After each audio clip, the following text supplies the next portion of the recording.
de Maria das Mercês de Álamo e de Francisco Dias Oliveira, no dia 2 de maio de 1945, nasceu, neste raminho abençoado, José Henrique do Álamo Oliveira.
Até que enfim, estamos com o Sr. Álamo Oliveira. Falar de Álamo de Oliveira é difícil. Falar com Álamo Oliveira é muito fácil. É difícil porque um poeta, um escritor, uma pessoa que já deu tanto à cultura, à nossa terra, ao país, não é fácil. Falar com Álamo Oliveira é muito fácil. Uma pessoa simples, uma pessoa educada, uma pessoa que fala com toda a gente, que respeita toda a gente, e é de facto um prazer estar hoje aqui para falar consigo.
Meu bom amigo, obrigado por ceder essa entrevista, e gostaria de começar pelo fim.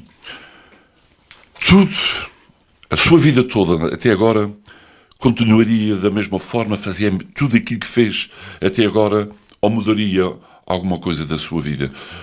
Mudaria coisas, provavelmente, até porque aquilo que fui fazendo durante a minha vida foi também uma forma de aprendizagem de fazer as coisas e, portanto, muito naturalmente, eu estaria a emendar pequenas coisas que faço. E sou um bocado estranho nesse aspecto, porque, por exemplo, sou capaz de escrever uma coisa num dia, nunca menos do que isso, mas sou capaz de fazer isso, e também sou capaz de levar 7 anos a escrever outra coisa. Quer dizer, exatamente com essa preocupação de acertar e e do meu ângulo de visão ser o mais correto possível e o mais interpretativo. E, sobretudo, tenho também uma outra preocupação, que é, eu sou um crítico, e sou um crítico relativamente também a mim próprio. Eu, portanto, não tenho medo de dizer isto, mas eu sou um crítico de cariz social, que não deixo passar muitas coisas, porque entendo que elas foram mal feitas e, portanto, tinham que ser emendadas e tinham que ser corrigidas, e havia muita desculpa pública a fazer. E já sofreu com isso, com essa sua forma de ser? Propriamente sofrimento não, mas de qualquer maneira a gente às vezes também ressente-se um bocadinho da forma como somos ou não somos compreendidos em determinadas situações. Tenho, por exemplo, momentos mais ou menos desagradáveis, mas tenho outros muito agradáveis. Um dos aspectos incríveis para mim foi efetivamente a minha passagem pelo Alpendre, em que não se tratou apenas de ser um encenador quase exclusivo de um grupo de teatro, ainda por cima citadino, mas porque foi também a minha própria forma de aprender o que era o teatro, porque eu sabia que a nível de continente e a nível de europeu o que é que se andava a fazer em termos de teatro. E também sabia que muitas daquelas pessoas tinham feito estudos muito profundos e cursos também com muita acuidade, de maneira que eu sabia que aqui não podia fazer isso. E então o que eu tentei foi juntar um grupo de pessoas em que nós todos colaborássemos e fôssemos fazendo qualquer coisa que batesse certo. E a maioria das vezes bateu. Enfim, quer dizer, tive também os meus... Por exemplo, lembro-me de uma peça que escrevi, que era assim um bocado histórica, que foi Sabeis Quem é Este João, que era sobre a vida do Beato João Batista Machado. Foi uma peça que dei 2 espetáculos no Teatro Angrense e não deu mais, porque ninguém tinha paciência para aquilo. Mas depois, quando a peça foi retirada do Teatro Angrense e passou a percorrer alguns palcos da ilha, a peça ganhou outro fôlego e ganhou outra visão. Claro que havia também ali o fator religioso, que era extremamente importante. Uma outra peça, que essa sim foi, por exemplo, uma peça de 8 salas de teatro angrense completamente escutadas, foi a Missa Terra Lavrada. Tem também uma história um bocado esquisita, porque a Missa Terra Lavrada foi feita para ser cantada pelo Grupo Coral do Rominho em 1972, foi efetivamente cantada em 1972, depois não sei como alguém deu com a língua nos dentes e o bispo proibiu que se cantasse aquela missa e sobretudo aquela letra, mais do que propriamente a música. A missa foi proibida e então eu resolvi fazer a peça de teatro com base nos cânticos daquela missa. O Padre Coelho, quando viu um dos ensaios, disse: não, pá, isso tem que ser cantado nas igrejas, e não coisa, a gente vou falar com o bispo. E ele falou com o bispo. O Padre Coelho nessa altura era chefe de redação do jornal A União, e a gente tínhamos cumplicidades muito grandes, sobretudo a nível de teatro, exatamente. De maneira que ele acabou por falar e a missa Terra Lavrada acabou outra vez por ser autorizada a ser cantada dentro das igrejas. Claro que a história depois era outra. Lembro-me sempre de uma gargalhada que acontecia no Teatro Angrense, já no fim da peça, quando alguém dizia ao Judas: olha que o Judas, segundo a tradição, tem que se suicidar. E ele diz: se todos os traidores destas ilhas se suicidassem, elas eram um pomar de frondosas figueiras.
palavra felicidade um bocadinho. O senhor é um homem feliz, de impossível, como é que... Não, eu não sou propriamente um homem feliz, antes e pelo contrário, se calhar a minha felicidade passa um pouco pela infelicidade de outros, não sei.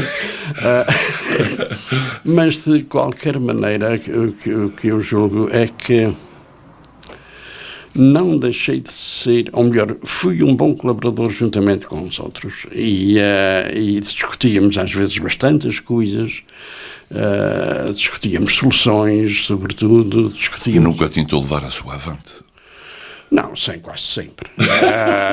Não, era quase sempre, até depois também eles começaram a confiar em mim e à medida que as coisas foram acontecendo, lembro, por exemplo, de uma peça que a gente fez no intervalo, de uma coisa que era só para preencher tempo, que foi a Cantora Careca do Biones, e disse a eles, olha que a gente vai fazer isto, mas isto vai dar um espetáculo e não dá mais. De maneira que isto é só para a gente não estar quietos durante este período em que a gente tinha que fazer uma peça a pedido da Câmara de Angra sobre o centenário do Alexandre Herculano. E depois, a Cantora Careca, o que é que eu fiz? Resolvi que as mulheres faziam de homem e os homens faziam de mulher. E o Larmino fazia uma senhora Smith, uma coisa espantosa, com a boca deste tamanho, pintada de vermelho, com uma peruca que lhe ficava muitíssimo bem, de sapato de salto alto. Foi a coisa mais cara que a peça gastou, foi os sapatos do Larmino, porque tiveram que ser feitos num sapateiro de propósito para os pés dele. E acabámos por dar também 8 espetáculos no Teatro Angrense de casa cheia. Uau. Quando a gente pensava que aquilo que era uma peça, enfim, para ficar, a peça é hilariante, efetivamente, mas também a volta que se deu ao texto e à interpretação fez com que a peça tivesse, de facto, o seu rigor e a sua beleza também. Ainda hoje continua a escrever, continua a ter ideias, ainda sinto o prazer da escrita? Pois, ainda sinto o prazer da escrita, e se não fosse o prazer da escrita eu penso que já tinha andado. Também não sei se estaria aqui sentado como estamos agora, assim calmamente, porque uma das coisas que me pacifica bastante é de facto a escrita. Quando estou zangado comigo, e isso acontece-me também às vezes, quando estou zangado comigo, escrever é uma forma de limpar uma coisa. Por exemplo, ainda há dias o Carlos Alberto Muniz telefonou-me a dizer: tu sabes que a gente para o ano vai fazer 50 anos de marchas. E depois eu comecei a pensar, e de facto foi em 1974 a primeira que a gente fez, e portanto a gente vai fazer uma marcha para o ano, não sei com quem, né? Mas também se não for, se ninguém quiser fazer a marcha fica gravada só e pronto, e não há mal nenhum nisso. Mas tem essas coisas que eu pacifico-me bastante com isso. E agora estou a escrever uma coisa que eu ainda não sei bem o que aquilo vai dar. Espero que agora, quando eu reler aquilo, vai acontecer 2 coisas. Ou vai tudo para o lixo, ou vai sair bem, ou vai sair alguma coisa que preste. Mas caso contrário, não tenho contemplações nesse aspecto. Muito bem. Eu gostaria de... Porque toda a gente já o conhece, com toda a sua classe, o seu saber, a sua cultura. Eu gostaria de fazer uma pergunta muito mais simples. Como é o dia-a-dia do Sr. Álamo Oliveira aqui na freguesia do Raminho? Levanta-se tarde, levanta-se cedo? Levantar à tarde, normalmente. E também o deitar, às vezes, também é um pedacinho mais para o tarde. Depende daquilo que tenho entre mãos, e até às vezes sou também daqueles que gosta de, por exemplo, ver notícias à noite, porque a gente ao menos deita-se a saber se ainda vai ter país no dia seguinte. Aquilo nem sempre o preenche também um bocadinho. Mas de resto, não nada de especial. Vou a Angra mais ou menos uma vez por semana. Vou mais um grupo de amigos aqui também. Eu ia falar, e antes disso, toma o seu café em casa, vai à sociedade, como é? Não, Este pequeno o café não tomo, eu não tomo, praticamente não tomo café, portanto não, o que eu faço é, tomo um pequeno almoço assim, muito coisa, que é leite com chocolate e uma banana, e depois ao almoço como uma coisa qualquer, vindo ali dos biscoitos. Não sou assim muito esquisito para comer, embora goste de comer, evidentemente. Falando de comida, sei que costuma juntar com um grupo de amigos no Galanta. Como é que conheceu o Galanta? Como é ir àquele espaço? O Galanta, eu conheci o Galanta, ele era taxista ainda. E ele vinha muitas vezes comigo nessa altura, ainda antes de 25 de Abril, ele vinha muitas vezes comigo ali às 12 Ribeiras, tinha lá um grupo de teatro que era da FNAT. E tinha outro nas 4 Ribeiras, tinha um nos Biscoitos e tinha um aqui no Raminho também. E, portanto, estes 4 grupos ocupavam as noites todas da semana. Só aos fins de semana que eu estava livre. E, portanto, eu conheço o Galanta daí, porque eu tinha que... às vezes eu sempre tinha dinheiro para pagar aos taxistas, portanto tinha que ser uma pessoa que confiava em mim, que confiasse em mim e que aceitasse às vezes estar 2, 3 dias sem coisa, porque também eles demoravam para me mandar o dinheiro da FNAT, que era uma coisa muito séria, e portanto eu tinha que ter a minha própria reserva, senão estaria um pouco tramado. E portanto conheço o Galanta daí. O senhor acontecem sempre coisas incríveis nos teatros, no Carnaval, e depois vamos também chegar mais à frente. Qual é o momento mais hilariante que teve ou que assistiu em alguma das suas peças que ensinou? Momentos hilariantes foi a Cantora Careca. A Cantora Careca do Ionesco era de facto uma gargalhada pegada desde o princípio. Aquilo era incrível. E depois o Blarmin tinha de facto uma capacidade de destroçar. Ele às vezes achava os outros ficar mal, porque os outros não tinham aquela pedalada, nem tinham também, digamos, aquele talento. E portanto, por exemplo, tínhamos nessa altura uma atriz pequenina que fazia de bombeiro. E ele, pronto, de sapato de salto alto, muita coisa, e é assim que se despediam, eles diziam uns adeus e umas coisas, e ele chamou-lhe Chaveirinho.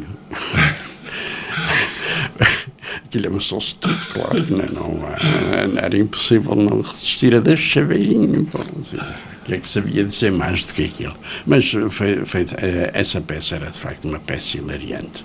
Uma outra que também fizemos e que muita gente ficou também assim a olhar, foi a Ceia dos Cardeais, do Júlio Dantas. A Ceia dos Cardeais nós fizemos uma representação, aquilo era só um ato, portanto o cardeal português era de facto um cardeal, o francês a mesma coisa, o italiano a mesma coisa. A única coisa que não estava muito definida em relação às instruções do Júlio Dantas era que, em vez do jantar ser servido por 2 fâmulos, como eles chamavam, era servido por uma freira e um fâmulo. Mas depois fizemos o segundo ato. Não se mexeu no texto, o texto ficou exatamente o mesmo, mas o cardeal italiano vira gay. O cardeal francês vira a comer que nem um tarado, e o cardeal português, enfim, um machão insuportável, sobretudo na parte em que ele se refere à prima que tinha e o que ele fazia num sítio qualquer de Portugal. Num palheiro, deve ter sido qualquer coisa parecida com isso. De maneira que aquilo também foi assim foi um bocadinho arrojado, mas fez-se. Aqui para o lado de Altares e Raminho, peças de teatro, o senhor foi um dos fundadores, teve uma mão, muita influência e continua a ter muita influência. O Carnaval, outro teatro popular. Sim, como é que veio tudo isso? Não, o Carnaval é de facto uma coisa muito especial e eu gosto muito, quando falo de Carnaval, sobretudo de tentar perceber porque é que as danças e os bailinhos são aquilo que são, sobretudo isso. Claro que todas as coisas têm a sua história, até as próprias evoluções também têm o seu porquê, e essas evoluções, quanto a mim, tem sido aquilo que tem aguentado as próprias danças e bailinhos, porque senão toda a gente já estaria cansada de fazer sempre a mesma coisa todos os anos e de não poder mexer com a vírgula. Claro que há coisas que eu acho que não se deve mexer, uma delas é efetivamente a própria escrita do texto, que acho que deve ser remadíssimo, para mim, porque senão também deixaria de ser dança e bailinho. Podíamos chamar então outra coisa qualquer, e a formação deles em aulas, para começar e para acabar. De resto, não vejo que tenham assim feito coisas muito atrevidas em relação àquilo que era o clássico das danças e bailinhos. Claro que agora já há grupos que aparecem e que enchem o palco com montanhas de adereços. Não sei até que ponto é que isso traz mais valor. Sim, não, acho que não, quer dizer, porque eu acho que uma dança e um bailinho é um espetáculo sem rede. É o ator. E ele é que tem que aparecer, ele tem que ser o cenário, ele tem que ser tudo, tem que ser o intérprete, tem que ser aquela figura que é preciso que seja e que está a trabalhar com os outros. E a formação em duas aulas também tem muito a ver com essa necessidade de criar limites de cena. Portanto, elas estão ali para criarem um limite, quer dizer, as pessoas não podem estar ali a sair de qualquer maneira ou então a fazerem coisas que não é preciso fazer. Mas, de qualquer maneira, eu penso que as danças e o bailinhos têm que ser cada vez mais um espetáculo sem rede. E então agora, com as técnicas que há, penso que podem fazer maravilhas exatamente através disso. Nós vamos continuar com a nossa entrevista, porque é interessantíssimo mostrar a todos vós o que este senhor faz em prol da sua freguesia, em prol da cultura. E vamos mostrar uma coisa que tenho a certeza, porque já vi interessantíssimo. Portanto, aguardem e voltamos já daqui a pouco.